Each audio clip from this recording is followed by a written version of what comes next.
Imana ni Imana ntabwo ari umuntu.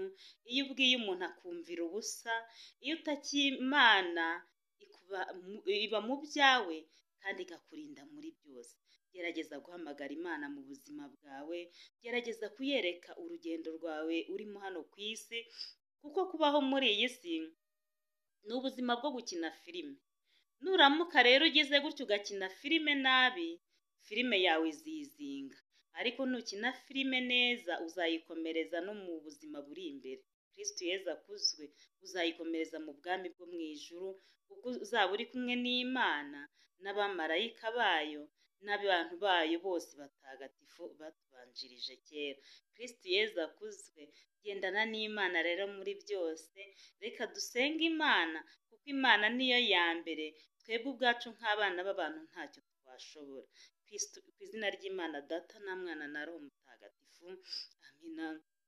Ngwino Roho Mutagatifu, usanganye imitima y'abakwemera bagukunda.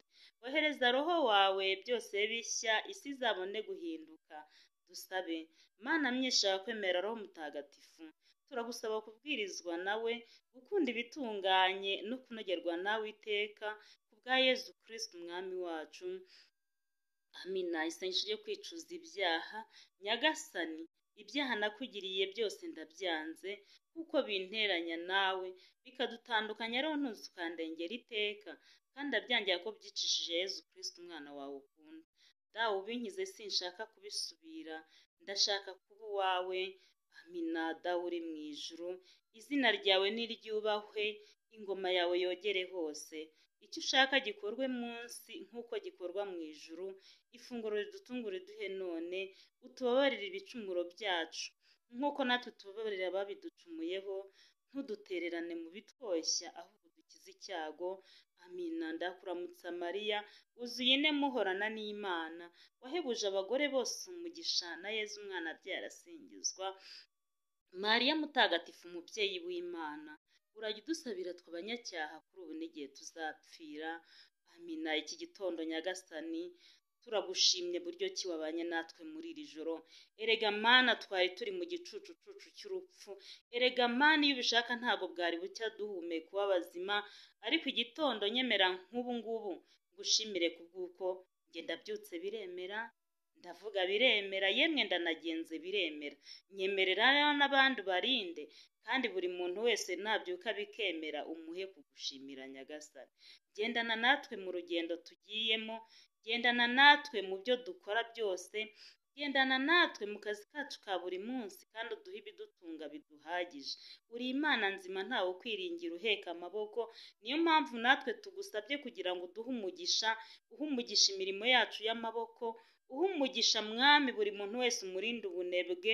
Erega Mwami Imana, abanebwe nta nubwo ari ababasha kugira icyo bakora, ahubwo abanebwe nibo babasha gukora mu mifuka ntibibuke kugira ikindi bakora, ahubwo bakajya kwiba no kuraguza no kugira ibindi byose bitaguhesha ikuzo n'icyubahiro. Twebwe rero duhungiye imbere yawe, kuko tuzi neza ko uri Imana isumba byose, kugira ngo ubane natwe kandi uturengere, kugira ngo ubane natwe kandi utugirire neza Mwami, kugira ngo turusheho gukora ibiguhesha ikuzo n'icyubahiro.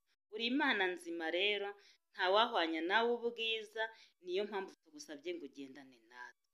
Fasha abarwayi bari mu bitanda byo kwa muganga, fasha abarwayi barwaye indwara zidakira, fasha abarwayi Nyagasani, cyane cyane abihebye. Genderera rero bene wacu bakwibagiwe, ba bandi bari mu murimo wawe bakwibagiwe, b'abakarisimatike bacu ba mbere bakwibagiwe bagatwarwa n'ubusinzi n'ubusambanyi, b'abakarisimatike bacu bakwibagiwe bagusenze ariko bagacika intege. Genderana buri muntu wese, genderera abihaye Imana, genderera buri muntu wese mu idini arimo, kugira ngo umuheremo umugisha Nyagasani. Icyaruta ni uko twese bazaduha iherezo ryiza ry'ubuzima bwacu. Ngaho komeza kwiyubahisha, ukomeze kwihesha ikuzo n'icyubahiro mu bakuzi no mu batakuzi.